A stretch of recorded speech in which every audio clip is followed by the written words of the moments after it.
So I'll try to answer them all, but if I don't answer them all, that's just because I want to hear from other people. On Darfur, since that's where you ended, I'm really proud that my mom was the first Democratic senator to call Darfur a genocide, 2004.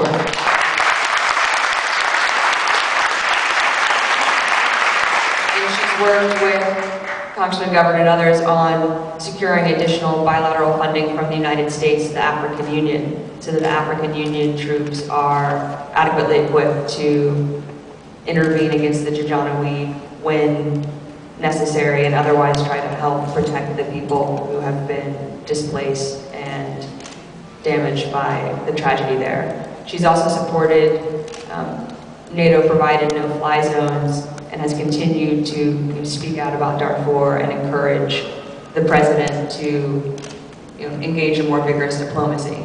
Unfortunately, it is challenging because of our fiscal situation in that we borrow billions of dollars every month from the Chinese.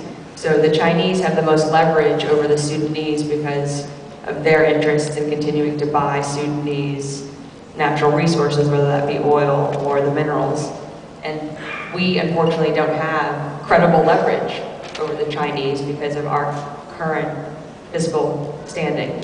So I think that my mom's commitment to getting us back to fiscal responsibility and paying down our debt and scaling back and eliminating ultimately our deficits will help us do more things more proactively in places like Darfur.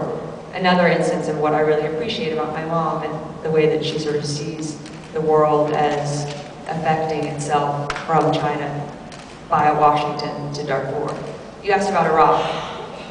The congressman mentioned that he is confident, my mom would end the war and bring our troops home.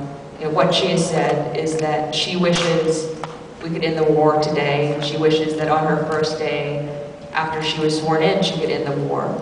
But, as you also heard, ending the war is complicated.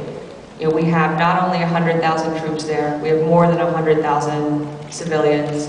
And one group that she's the only candidate I've heard on either side of the aisle talk about consistently. We have more than 3,000 Iraqis who sided with us.